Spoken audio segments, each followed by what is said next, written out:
আজকে আমরা আসছি এটা টেলিবার ক্যাসেল। পিছনে আমাদের আজকে সবার একটা ইম্পর্টেন্ট প্রশ্ন এমওয়াই নিয়ে থাকে, সেটা নিয়ে আমরা একটু কথা বলবো। তার আগে আজকে আমরা একটু ওয়েদারটা দেখাই। চারদিকে আজকে অনেক কুয়াশা পড়ছে।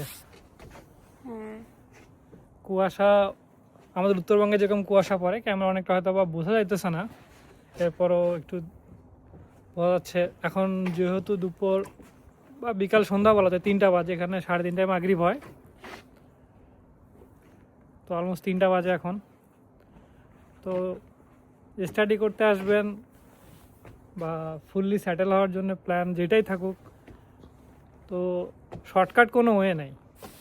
ফার্স্ট অফ অল আপনারা যারা মেসেজ দেন যে এমওয়াই দিয়ে আসা যাবে কি না, তাদের উদ্দেশ্যে এমওয়াই দিয়ে আসা যায় সেটা কয়েকটা লিমিটেড ইউনিভার্সিটি, যেমন বাংলাদেশের বেশ কিছু স্বনামধন্য ওয়ার্ল্ড র্যাঙ্কিং ইউনিভার্সিটি আছে, সেগুলোর এমওয়াই অ্যাকসেপ্ট করে। তাও সব দেশ না, ইউকের হয়তো কিছু দেশ অ্যাকসেপ্ট করতে পারে। কিন্তু আপনি যদি স্কলারশিপ পেতে চান এবং সারা বিশ্বে আবেদন করতে চান, তাহলে আপনার আইএলটিএস লাগবে। মাস্টার্সের জন্য আইএলটিএস 6.5 লাগবে, no band less than 6। Right. MI দিয়ে যদি সব জায়গায় আসা যায়, তো তাহলে আমি কি কষ্ট করে প্রায় 3 মাসের মতো কোচিং করে আইএলটিএস স্কোর উঠাইতাম? এত কষ্ট করার কি দরকার ছিল? আর আইএলটিএস পরীক্ষা দিতে তো টাকা পয়সাও খরচ হয়, তারপরও কেন সবাই আইএলটিএস পরীক্ষা দিচ্ছে? এটা একদম ঠিক কথা। এবং শুধু একজন দুজনের ক্ষেত্রে না, আপনারা প্রোফাইল চেক করবেন বা একটু চেক করবেন যারা ভালো ভালো স্কলারশিপ পায়, শুধুমাত্র ইউরোপ না, কানাডা, বিভিন্ন দেশে পড়াশোনা করতেছে, তাদের হায়ার স্টাডি করতেছে, শেষ করছে, তারা অবশ্যই ইংলিশের যে টেস্টগুলো আছে, যে দেশের যেটা রিকোয়ারমেন্ট, সেটা পরীক্ষা দিয়েই তারা যায়। আর যারা স্কলারশিপের চিন্তা করতেছেন যে টাকা দিয়ে যেতে পারবো না, নিজের এটা ফ্যাসিলিটি নাই, অবশ্যই আপনাকে আইএলটিএস হোক, টোফেল হোক, এগুলো দিতে হবে। সবচেয়ে ভালো, সব জায়গায় অ্যাকসেপ্ট করে, যেহেতু করবেনই আইএলটিএস করেন। এটা ইউরোপ হোক, অস্ট্রেলিয়া হোক, কানাডা হোক, ইউএসএ, সব জায়গায় অ্যাকসেপ্ট করবে।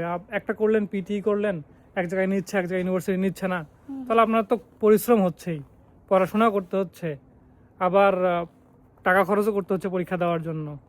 কোনোটাই কিন্তু ইজি না, যা আপনার পিটি ইজি, আইএলটিএস কঠিন, এরকম কিছু না। এটা হচ্ছে আমাদের নিজেদের একটা ধারণা, এই ধারণাটা ভুল।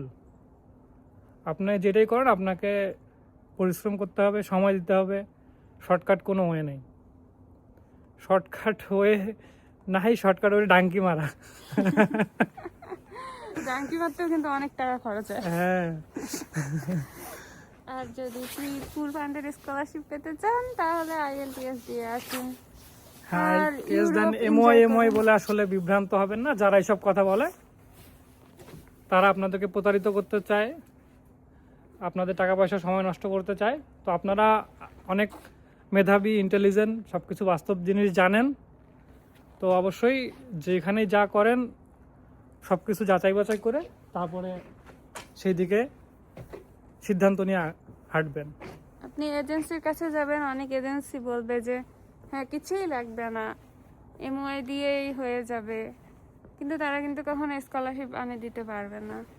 এবং অনেক সময় তারা কিন্তু দেখা যাবে স্ক্যামার হয়, আপনার টাকা পয়সা নিয়ে টিয়ে পরে বলবে যে হ্যাঁ আপনার ভিসা হয় নাই। আপনার ভিসা কেন হয় নাই? কারণ ওনারা যেগুলো ইউনিভার্সিটি থেকে অফার লেটার আনে দিয়েছে, ওগুলো ইউনিভার্সিটি দেখবেন খুবই খারাপ ইউনিভার্সিটি। আমাদের দেশে যেমন কিছু প্রাইভেট ইউনিভার্সিটি আছে না, যেগুলোতে টাকা দিলেই সার্টিফিকেট পাওয়া যায়, এরকম কিন্তু বিভিন্ন দেশের ইউনিভার্সিটি আছে। সুইডেন আলাদা, সুইডেনে সব ইউনিভার্সিটি পাবলিক ইউনিভার্সিটি, আর এদের এই জন্য অ্যাপ্লিকেশন করার সিস্টেমও আলাদা। এদের সেন্ট্রালি অ্যাপ্লিকেশন করে।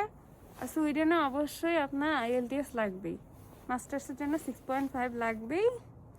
তাই বলবো একটু পরিশ্রম করেন, কষ্ট করেন, তাহলেই আপনাদের জীবনের উদ্দেশ্য সফল হবে।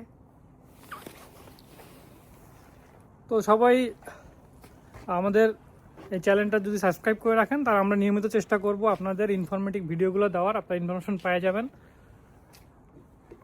তো ঠিক আছে, আজকে আমরা এতটুকু।